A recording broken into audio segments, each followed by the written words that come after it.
Hi guys, miracle academy में आप सभी का स्वागत है। आज के इस वीडियो में अपन फिर से एविडेंस एक्ट का जो पेपर सेकंड है उसके बारे में चर्चा करेंगे। और पेपर फर्स्ट अपन ने 2 दिन पहले डिस्कस किया था, जो कि सेक्शन 1 से लेकर 30 तक था, और आज से 30 से आगे यानी 31 से लेकर 60 तक अपन MCQ के बारे में चर्चा करेंगे। और अगर आप में से किसी ने अगर वो पहले वाला जो वीडियो वो नहीं देखा है तो अभी अपने निरेकल चैनल क्लासेस चैनल पर वो अभी उपलब्ध है, तो आप वहाँ पे देख सकते हैं। ठीक है दोस्तों, और वीडियो को अंत तक देखना। इसके अंदर बहुत ही अच्छे क्वेश्चन है जो JLO के और AFB एग्ज़ाम के अंदर आने लायक होंगे। ठीक है दोस्तों, चलते हैं। पहला क्वेश्चन है कि किस धारा के अंतर्गत अनुसूचित साक्ष्य दिया जा सकता है, यानी ऐसा कौन सा सेक्शन है जिसके अंदर हियर से एविडेंस दे सकते हैं। Section 32, section 31, section 20, section 40। बताओ दोस्तों क्या रहेगा। मैं आपका कमेंट देख पा रहा हूँ जी।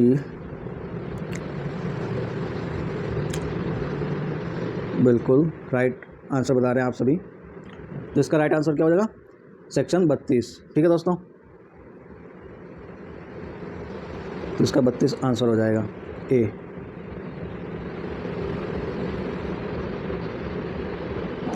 फिर होगा क्वेश्चन 2, कब न्यायालय में उपस्थित हुए बिना कुछ व्यक्तियों के कथन सुसंगत नहीं माने जाते, यानी कि कोर्ट की प्रेजेंस में हुए बिना अगर कोई भी पर्सन है उसका स्टेटमेंट रिलेवेंट नहीं होगा, जो मिल नहीं सकते हैं, जो एविडेंस देने में कैपेबल नहीं हो, जो न्यायालय में पेश होने के इच्छुक नहीं है, या जो मर चुके हैं। दोस्तों बताइए क्या आंसर आएगा इसका क्वेश्चन नंबर 2 का। यानी अगर आपको उपस्थिति के बिना अगर व्यक्ति के कथन सुसंगत नहीं माने जाते तो वो कोर्ट में पेश होने के इच्छुक ही नहीं है। सही है, तो आंसर सी राइट हो जाएगा।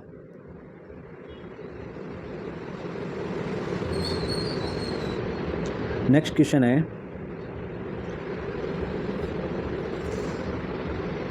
सुमेलित कीजिए मृत्युकालीन कथन सेक्शन 45, विशेषज्ञ सेक्शन 62, न्यायिक अवेक्षा सेक्शन 32(1), प्राथमिक साक्ष्य 56।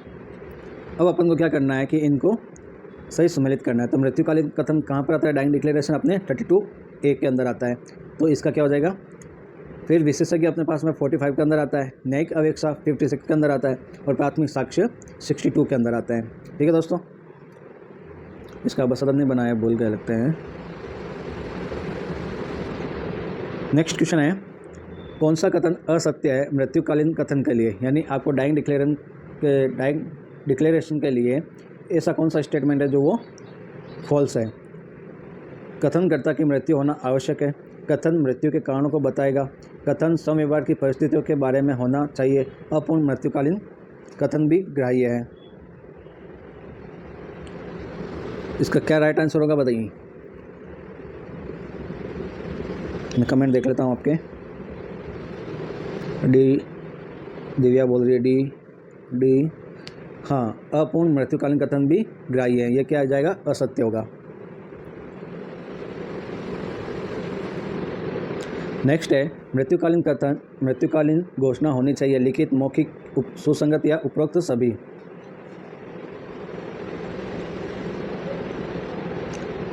जी राइट आंसर, सब सही दे रहे हैं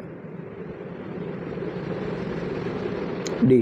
ठीक है, नेक्स्ट क्वेश्चन है, मृत्युकालीन कथन ग्राह्य होता है केवल डांडिक क्रिमिनल मामलों में, केवल सिविल मामलों में, उपरोक्त दोनों में, या केवल पारिवारिक फैमिली मामलों में, यानी पारिवारिक मामलों में।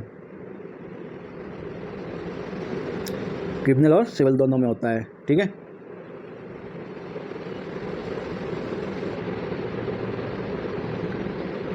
मृत्युकालीन कथन स्वेच्छया होना चाहिए, दो सिद्धि का एकमात्र आधार हो सकता है, एक कमजोर प्रकृति का साक्ष्य नहीं है, उपरोक्त सभी। हाँ बिल्कुल नहीं, अपन इनके एविडेंस एक्ट का पूरा 3 या 4 पार्ट में अपन इसको पूरा MCQ सोल्व करेंगे। तो अभी आज अपने 61 तक होंगे, 60 तक हो जाएंगे, फिर नेक्स्ट पेपर अपन 61 से करेंगे। ठीक है, उसके बाद में एक पूरा सेक्शन 1 से लेकर 167 तक अपन डिस्कस कर लेंगे। हाँ JLO में आने लायक हैं सारे तो क्या जो JLO में आने वाले हैं वह अपन डिस्कस कर रहे हैं। नेक्स्ट क्वेश्चन है, मृत्युकालीन कथन स्वेच्छा होना चाहिए। दोष सिद्धि का एकमात्र आधार हो सकता है, एक कमजोर प्रकृति का साक्ष्य नहीं है। उपरोक्त सभी। राइट आंसर क्या हो जाएगा? डी।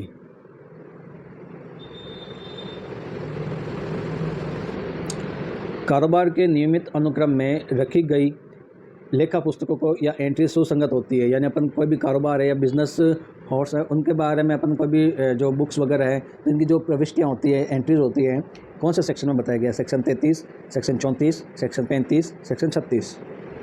बताइए। राइट आंसर सेक्शन 34 में यह बताया गया है। ठीक है। ओके।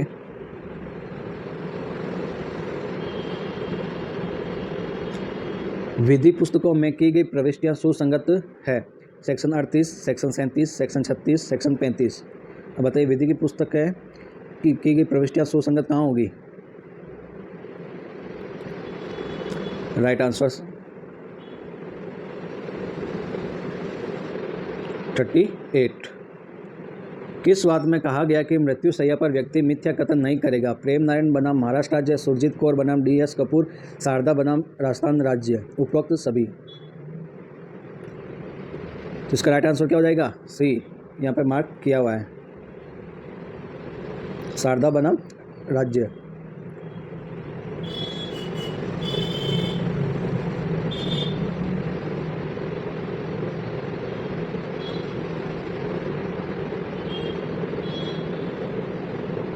किसी साक्ष्य में कहे गए तथ्यों की सत्यता के बाद में किसी कार्यवाही में साबित करने के लिए सुसंगत होते हैं। Section 34, section 33, section 36, section 38।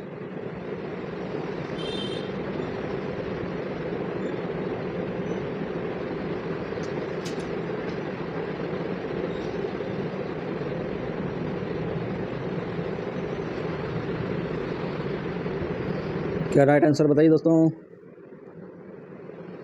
Divya बता रही है बी, बी, बी। पवन बता रहा है बी। सोनू बता रही है बी। ओके ओके, चलो अपन भी बी कर देते हैं। नेक्स्ट क्वेश्चन है, सुमेलित कीजिए। मानचित्र के कथन की सुसंगतता, अधिनियम की सुसंगतता, इलेक्ट्रॉनिक अभिलेख की प्रविष्टियाँ और विधि की पुस्तकों की अंतर्विष्टियाँ। बताओ दोस्तों क्या रहेगा? मानचित्र कहाँ पर है?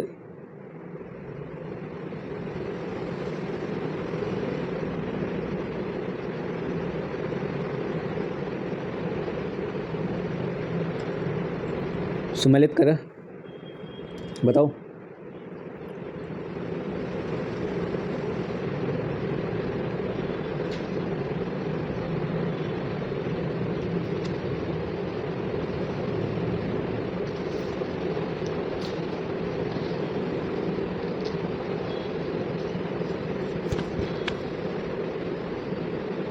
कहाँ खो गए?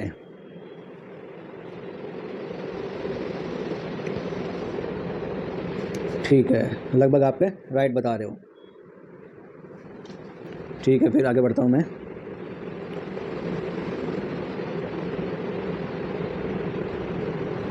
धारा 40 संबंधित है पूर्ण निर्णयों की सुसंगतता से, विधि की पुस्तकों के कथन से, प्रोबेट की सुसंगतता से, या उपरोक्त में से कोई नहीं?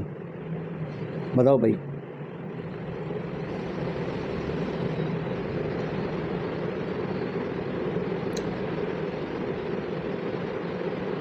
एक्सपर्ट को परिभाषित किया गया है 45, 35, 46। एक्सपर्ट मेरे हिसाब से परिभाषित बताओ कहाँ बताया है? 45, 46, 35।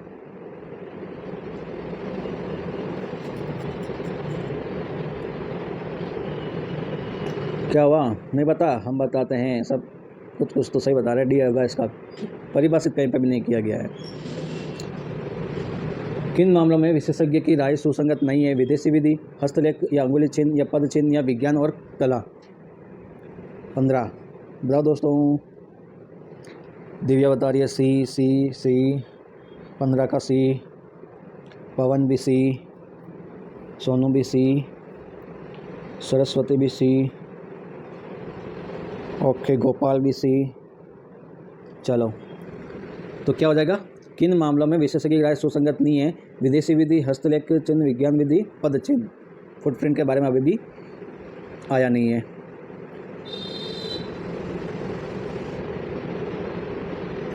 क्वेश्चन नंबर 16 है, धारा 45 का संबंधित है हस्तलेख के बारे में राय, इलेक्ट्रॉनिक साक्ष्य के बारे में परीक्षक की राय, इलेक्ट्रॉनिक चिन्ह के बारे में राय, नातेदारी के बारे में राय। बताओ क्वेश्चन नंबर 16।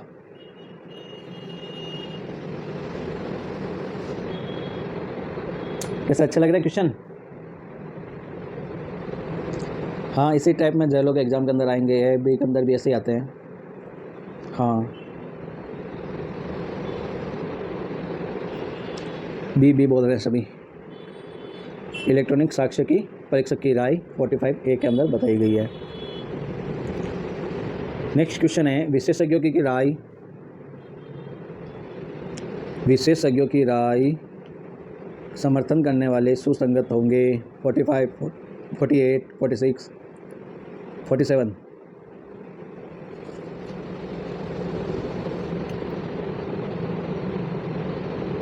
राय के बारे में 46 बोलता है। ओके, सी। हस्तलेख के बारे में राय, अधिकार के बारे में राय, नातेदारी के बारे में राय, नातेदारी के बारे में राय। ये कंफ्यूजन वाला है।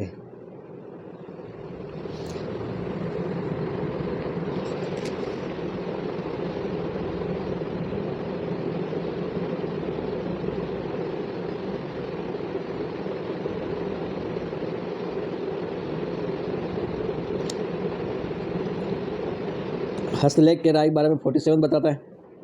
अधिकार के राय के बारे में कौन बताएगा? 48। और नातेदारी के बारे में बताएगा 47 या 50।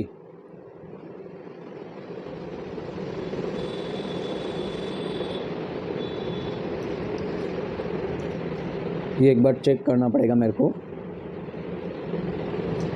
ठीक है। एक बार अपन जो श्योर हैं वो तो अपन कर लेते हैं। जैसे हस्तलेख के बारे में राय 47 है, अधिकार के बारे में राय कहाँ पे बताई गई? अधिकार के बारे में राय 48 है, नातेदार के बारे में 50 है, और ये जो लास्ट में डी दे रखा है ये इसके अंदर शायद मेरे हिसाब से गलत प्रिंट हुआ है, वो देखते हैं। आगे चलते हैं अभी। इलेक्ट्रॉनिक चिन्हों के बारे में राय सुसंगत है। 45A, 47A, 46A, 49A। 19।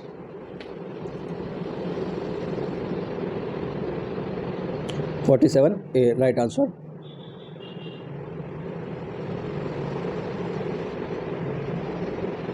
राय के आधार पर कब सुसंगत है वर्णित कीजिए। 46, 36, 48, 51।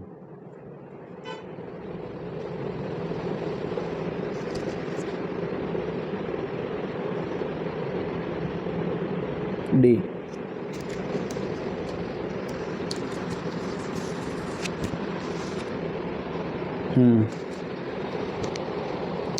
हाँ, सब राइट बोल रहे हैं। ओके, मैं आगे चल रहा हूँ।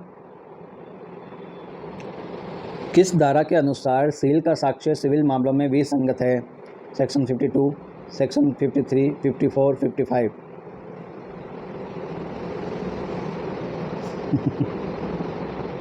हो जाती है गलती।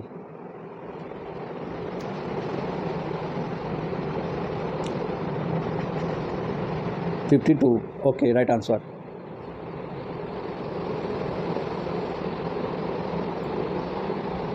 डांडिक मामलों में बुरे चरित्र का साक्ष्य सामान्यतः बताया गया है। सुसंगत, सुसंगत नहीं है, उक्त दोनों या कोई नहीं। बताइए क्रिमिनल मामलों में क्या होगा?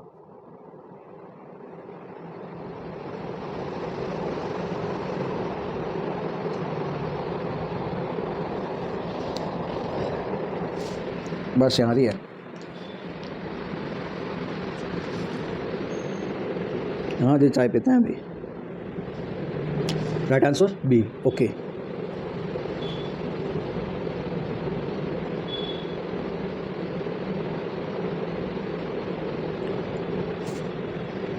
सील से तात्पर्य है केवल साधारण ख्याति, केवल साधारण स्वभाव, विशिष्ट ख्याति या स्वभाव, साधारण ख्याति या स्वभाव। करेक्टर के बारे में क्या बताया गया है? ख्याति है, स्वभाव है या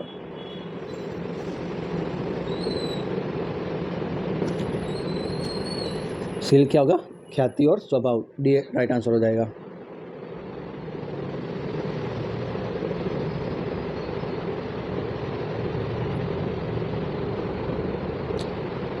किस धारा में पूर्ववर्ती सचरित्र आपराधिक मामले में सुसंगत माना जाता है? Section 18, section 37, section 53, section 54।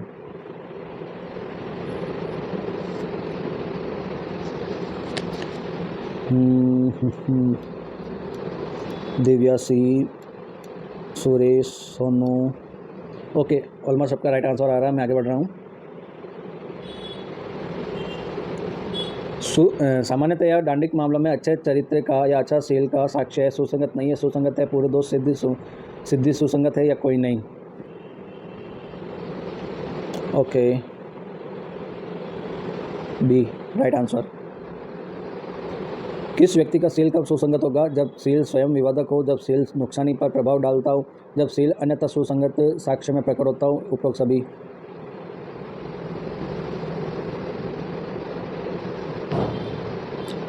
क्या बात है दोस्तों, आज तो आपके सबके राइट आंसर आ रहे हैं।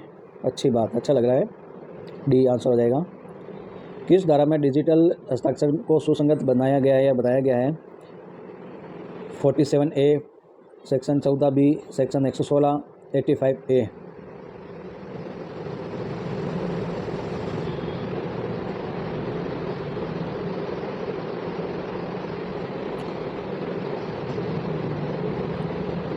ए 47A, ठीक है। यदि कोई व्यक्ति विशेषज्ञ नहीं है फिर भी उसकी राय सुसंगत हो सकती है। हस्तलेख के प्रश्न में, नातेदार के प्रश्न पर, रूढ़ियों के प्रश्न पर, उपरोक्त सभी पर। क्वेश्चन कैसे लग रहे हैं दोस्तों? इजी है ना? इतना डिफिकल्ट तो नहीं है।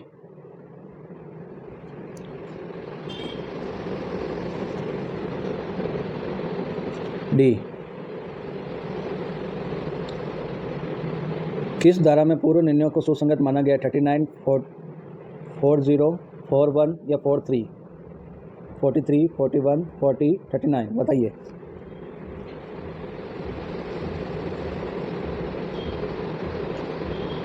इस बार पवन ने पहला आंसर दिया है।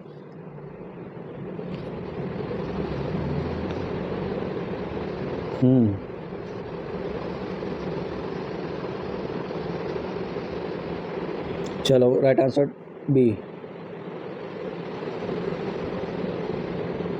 इलेक्ट्रॉनिक साक्ष्य की राय सुसंगत है। धारा 45A, धारा 47A, धारा 65A, 57।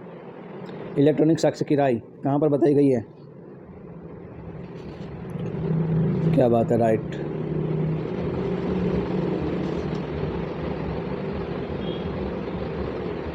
स्वीकृत तथ्यों या फैक्ट एडमिटेड को साबित करना आवश्यक नहीं है। वर्णित है 55, 57, 58, उपरोक्त सभी।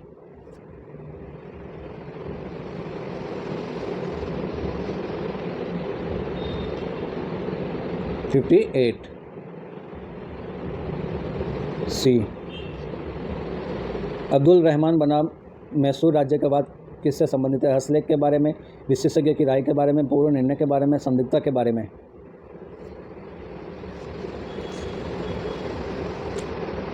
डी 32 का डी। ओके, तो संदिग्धता के बारे में, यानी डी इसका राइट आंसर हो जाएगा। कौन सा वाद विशेषज्ञ की राय से संबंधित नहीं है? शारदा बनाम राजस्थान, आलमगीरी बनाम दिल्ली राज्य, अब्दुल रहमान बनाम मैसूर राज्य, आर बनाम सिल्वर लॉक का मामला।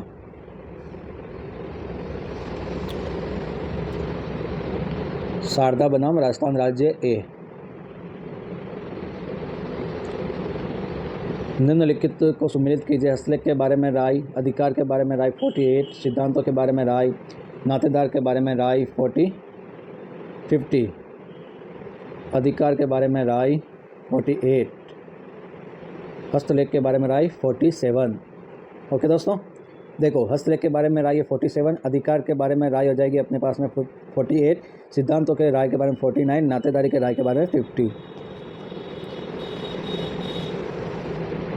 देखिए, हम करते हैं ऐसे, हम करते हैं फिर अधिकार के बारे में राय, फिर करते हैं सिद्धांत के बारे में राय, फिर करते हैं नातेदारी की राय। ओके, मेरा ये पास में पेन है, पेन टेप है, यूज़ करें ना।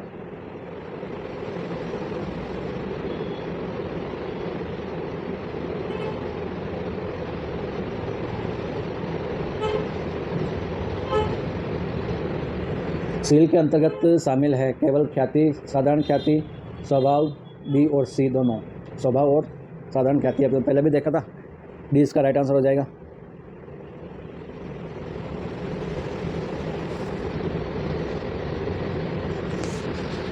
नेक्स्ट क्वेश्चन है, यदि किसी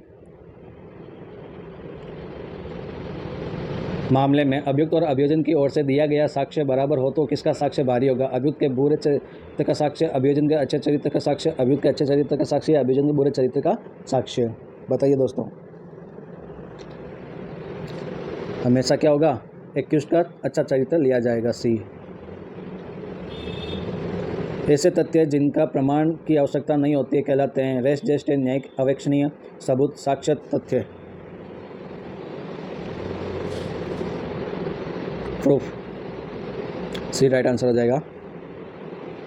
किस धारा में कोई विशेषज्ञ अपनी राय बनाने के उद्देश्य से किए गए प्रयोगों का विवरण दे सकता है? धारा 45, धारा 47A, धारा 51, धारा 46।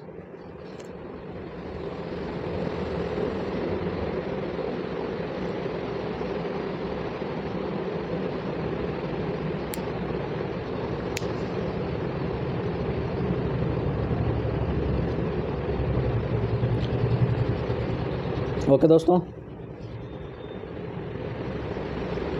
विशेषज्ञ वह जो अपने 46, हाँ 51, हाँ, विशेषज्ञ वह है जो अपने विषय में कुशल है, अनुभवी है, ज्ञान रखता है या उपरोक्त सभी? सारे आ जाएंगे दोस्तों इसमें तो। क्या बात है, सभी सही बोल रहे हैं, तो अपन भी डी लगा देते हैं। विशेषज्ञों की राय 45, 47, 46, 1 और 2, 1 और 2, डी हो जाएगा।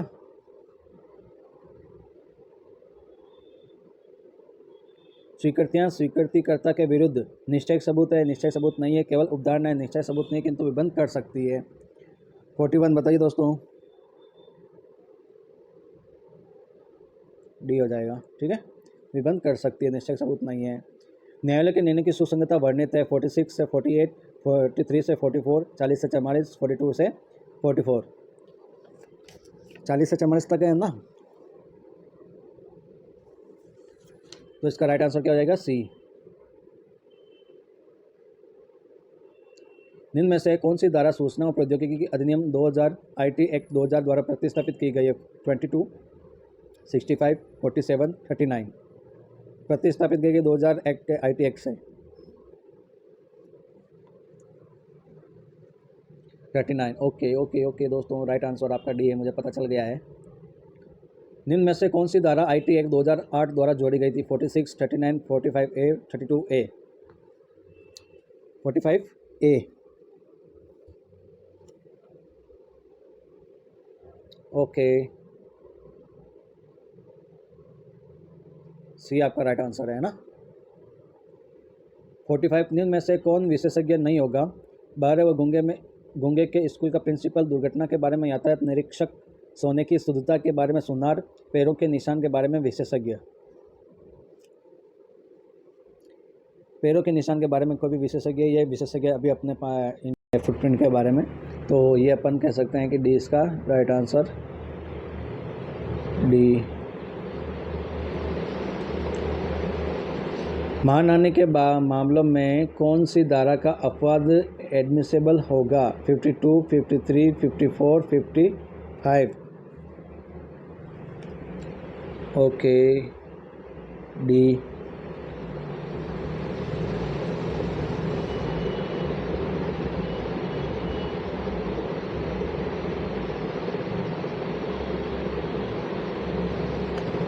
फोर्टी 47 है कि डांडिक मामलों में सुसंगत है ये अभियुक्त व्यक्ति अच्छे चरित्र का है, बुरे चरित्र का है, या ए बी दोनों, कोई नहीं। डांडिक मामले में हमेशा क्या होना चाहिए? उसको अभियुक्त को अच्छे चरित्र का होना चाहिए। तो इसका राइट आंसर क्या हो जाएगा दोस्तों?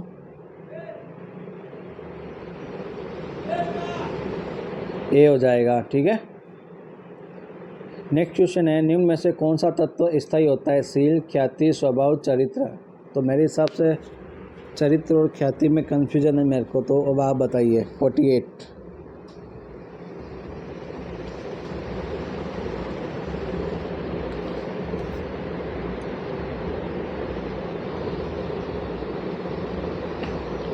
ओके, सही पकड़े हैं आप, मुझे गलत साबित कर दिया आपने। स्थायी क्या होगा? स्वभाव होगा। विशेष परिस्थितियों में किए गए कथन या statement made under special circumstances वर्णित है। 45 से 47, 34 से 38, 36 से 38 या 39 से 44। बताओ दोस्तों क्या रहेगा?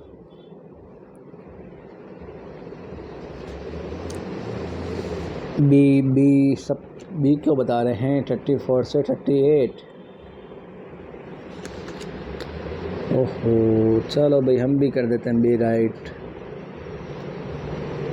न्यायालय निम्न में से किसी की न्यायिक अपेक्षा जुडिशियल नोटिस नहीं करेगा। समय के प्रभाव से, लोक उत्सव से, गैर मान्यता प्राप्त राष्ट्र का ध्वज से, भूमि के मार्ग के नियम से।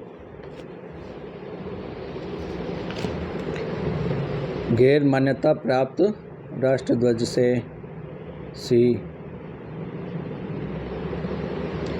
मृत्युकालीन घोषणा किस धारा में बताई गई है? 30, 25, 30, 32, 24।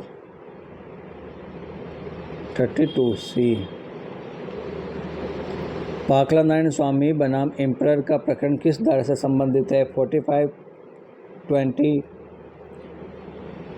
15, 32। पाखला नारायण मृत्युकालीन कथन से है 32, डी।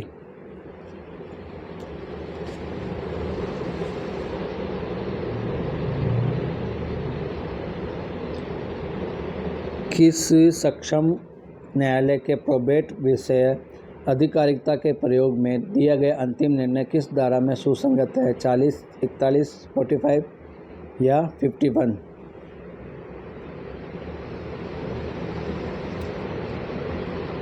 41, ओके।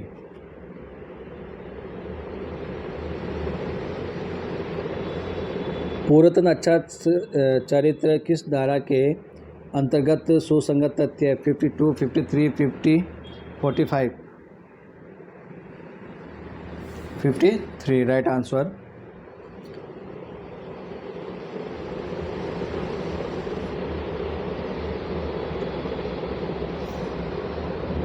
किस तथ्य को साबित करना आवश्यक नहीं है?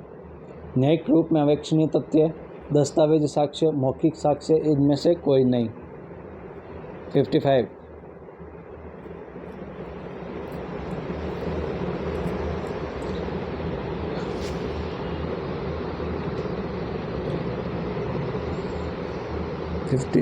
ए ओके।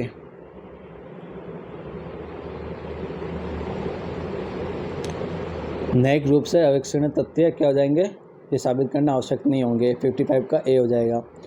56 वे तथ्य जिनकी न्यायिक अवेक्षा न्यायालय को करनी होगी किस धारा के अंतर्गत वर्णित है? 57, 60, 24, 30? 57।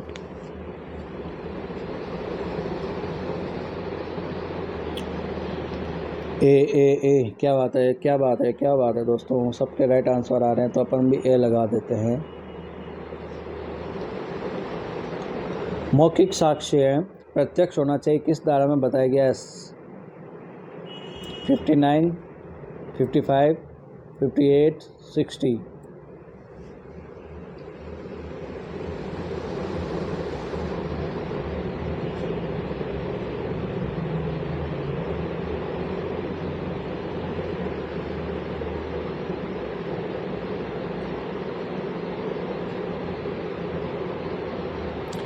हेरसे एविडेंस को कब ग्राह्य किया जा सकता है? स्वीकृत और संस्वीकृति के मामला में, पूर्व कार्रवाई में दिए गए कथन से, लोक दस्तावेज में किए गए कथन से, उपरोक्त सभी मामलों में।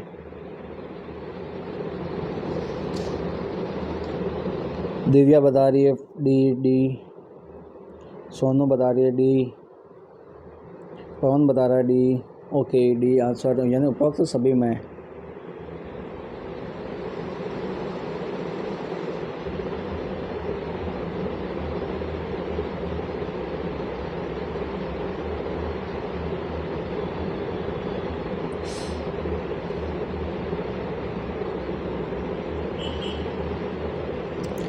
ग्रामीण महिला दुर्व्यवहार व हमले के भय के ग्राम पंचायत में अपनी सास की हत्या का आपराधिक स्वीकार करती है, क्या यह संस्वीकृति ग्राह्य होगी? न्यायोत्तर संस्वीकृति की तरह स्वैच्छिक नहीं होने के अग्राह्य है। समर्थन साक्ष्य है, अन्य साक्ष्यों के कथन का आंशिक रूप से ग्राह्य है।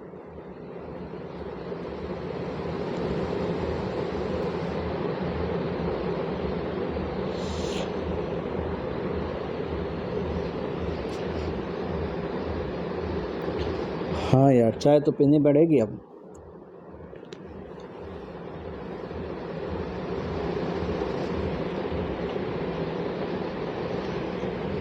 तो इसका क्या आंसर होगा? बी, स्वैच्छिक नहीं होने के कारण क्या अग्राह्य हो जाए। क्यों? क्योंकि वह भय में कर रही है और ग्राम पंचायत में अपनी सास की हत्या का अपराध स्वीकार कर रही है, तो वो उसकी स्वेच्छा से नहीं है, तो वो अग्राह्य हो जाएगा। क्वेश्चन नंबर 60, सेक्शन 32 एक साक्ष्य विधान के उपबंध में आकर्षित होंगे यदि क्या सही नहीं है। मृत्यु का कारण निश्चित किया जाना, मृतक का कथन मृत्यु के कारणों से संबंधित है, मृत्यु की परिस्थितियों से संबंधित है, मौखिक कथन ग्राह्य नहीं है।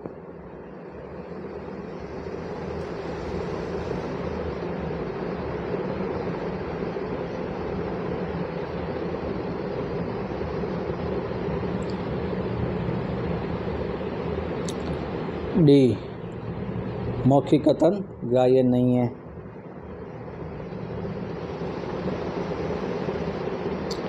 एक नियम यह है कि सुना सुनाया साक्ष्य ग्राह्य नहीं होता है। तो क कोर्ट में कथन करता है कि उसने बम को फटते हुए सुना जिससे व्यक्ति की मृत्यु हुई। क का कथन एडमिसेबल है, एडमिसेबल नहीं है, इररिलेवेंट है या रिलेवेंट नहीं है।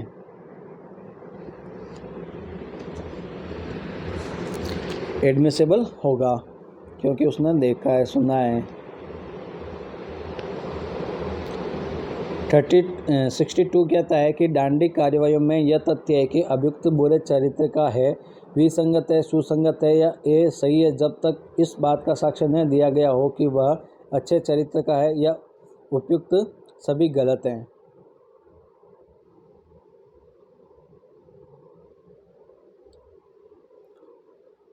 सी, निम्नलिखित में से कौन सा कथन सही नहीं है? डांडी कार्यवाही में यह सुसंगत है कि अभियुक्त अच्छे चरित्र का है। डांडी कार्यवाही में यह तथ्य सुसंगत है कि अभियुक्त बुरे चरित्र का है। बुरे चरित्र के साक्ष्य के रूप में पूर्व दोष सिद्धि सुसंगत है। सिविल मामलों में यह तथ्य है कि किसी व्यक्ति का सील ऐसा है कि जिससे नुकसानी की रकम जो उसे मिलनी चाहिए वह पर प्रभाव पड़ता है, सुसंगत है।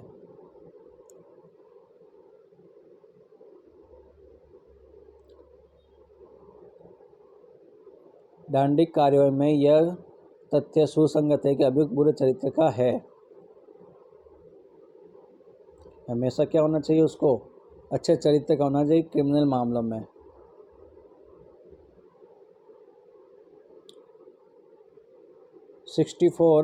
निम्न में से किसको साबित करना आवश्यक होगा? भारत राज्य क्षेत्र में लागू सभी विधियां, बैंकों का ऋण संबंधी रिकॉर्ड, यूनाइटेड किंगडम की संसद द्वारा पारित समस्त पब्लिक अधिनियम, भारतीय सेना के लिए युद्ध की नियमावली।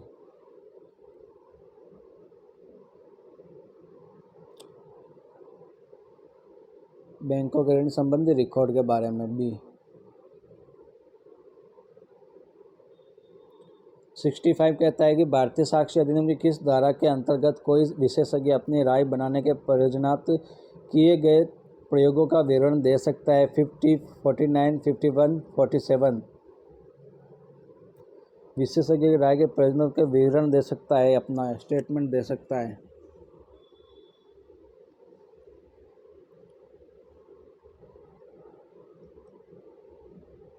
सी होगा, ठीक है। हाँ, अब यह बताइए कि स्वीकृति का प्रयोग करने वाले यह सहप्रतिवादी के विरुद्ध किया जा सकता है। स्वीकृति का प्रयोग सहप्रतिवादी के विरुद्ध किया जा सकता है। आर कहता है स्वीकृति करने वाले यह बाध्यकारी हैं कि इसका प्रयोग स्वीकृति करने वाले के पक्ष में भी किया जा सकता है। ए आर दोनों सही है, आर ए का सही स्पष्टीकरण है, ए आर दोनों सही है, आर ए का सही स्पष्टीकरण नहीं है, ए सही है परंतु आर गलत है, ए गलत है परंतु आर सही है। अब बताइए दोस्तों, ए आर दोनों सही है, आर ए का सही स्पष्टीकरण नहीं है।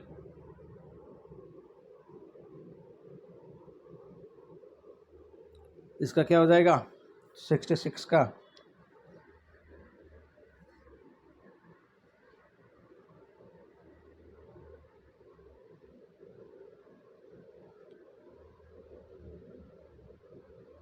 बी।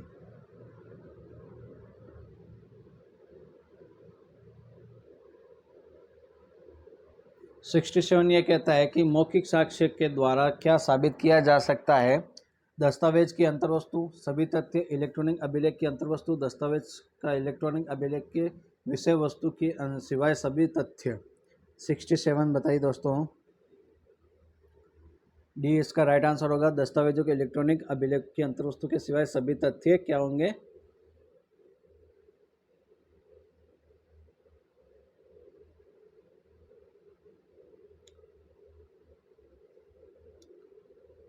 नेक्स्ट क्वेश्चन होगा, इशारों द्वारा मृत्युकालीन कथन डाइंग डिक्लेरेशन संबंधित वाद है। क्वीन बनाम अब्दुल्ला का, चंद्रशेखर बनाम द किंग का, यूपी स्टेट बनाम चेतराम का, उपरोक्त सभी।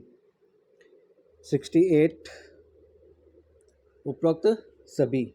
ठीक है, तो ये सारे आ जाएंगे। क्वीन बनाम अब्दुल्ला आ जाएगा, चंद्रशेखर आ जाएगा, या यूपी स्टेट बनाम चेतराम। तो ये तीनों वाद इसके अंदर डाइंग डिक्लेरेशन से संबंधित है जो इशारे के द्वारा होता है।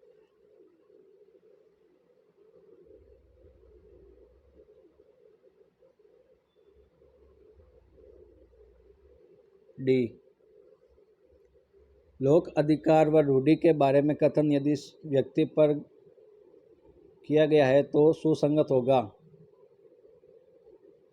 धारा 13, धारा 46, धारा 32, 4 क्लोज 4, धारा 33।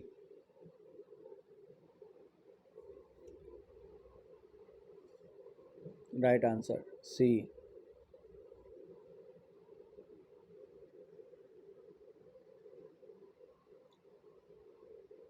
नेक्स्ट क्वेश्चन है, उन्हीं पक्षकारों के बीच विचारण में जो कुछ भी किसी साक्ष्य जिसकी मृत्यु हो चुकी है ने कहा कि साक्ष्य के रूप में पेश किया जा सकता है, कौन सी धारा में बताया गया है? 32, 32 क्लोज 1, 33, 36।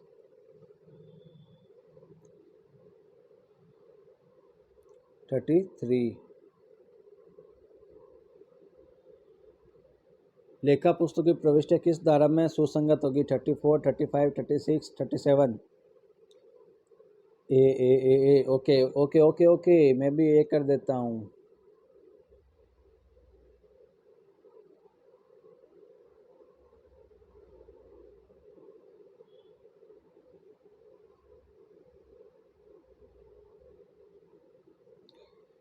सेक्शन 41 के निर्णय की सुसंगतता को बताइए। प्रोबेट संबंधी, विवाह विषय संबंधी, नवाधिकरण विषय संबंधी, उपरोक्त सभी।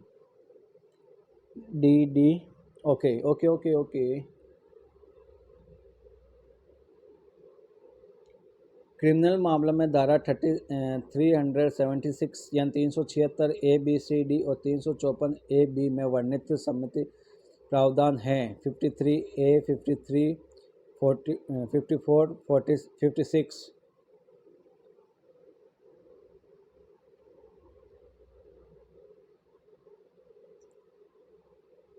बी। क अपनी पत्नी सी के साथ जागरण करने के लिए बी का अभियोजन करता है। बी इससे मना करता है कि सी क की पत्नी है, किंतु न्यायालय बी को दोषित कर देता है। बाद में ए के जीवन काल में बी के साथ विवाह करने के लिए द्विविवाह हेतु सी का अभियोजन होता है। सी कहता है कि वह कभी ए की पत्नी नहीं थी। तो यहाँ पर जो बातें बताएगी वो क्या होगा? संगत होगा, विसंगत होगा? बी के विरुद्ध दिया गया निर्णय सी के विरुद्ध विसंगत है। सी के विरुद्ध निर्णय ए के विरुद्ध विसंगत है।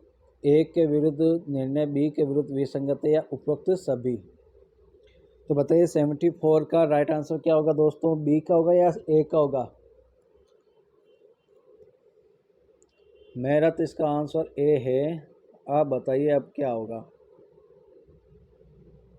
आप लोगों ने भी ए बताइए, क्या बात है, क्या बात है, क्या बात है। 75 धारा 44 को लागू करने हेतु आवश्यक है निर्णय देने वाला न्यायालय अक्षम था।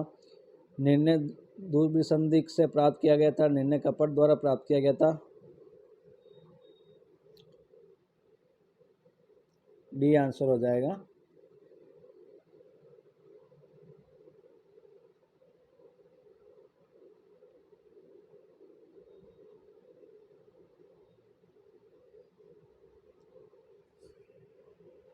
हस्तलेख के बारे में अन्य व्यक्ति की राय सुसंगत है। 45, 46, 47, 48।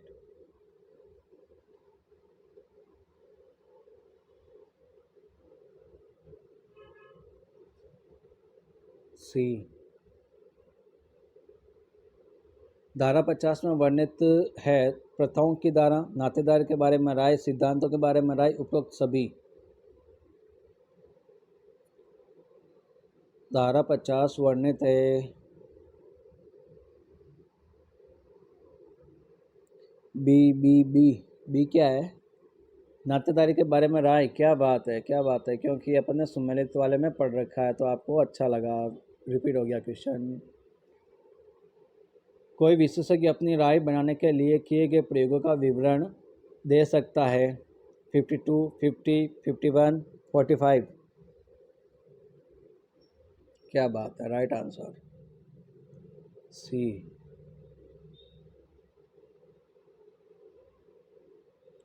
अभियोजन कब बुरे चरित्र का साक्ष्य दे सकता है? 54, 53, 52, 55।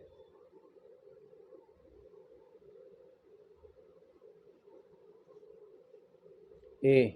ओके, 54 आ गया।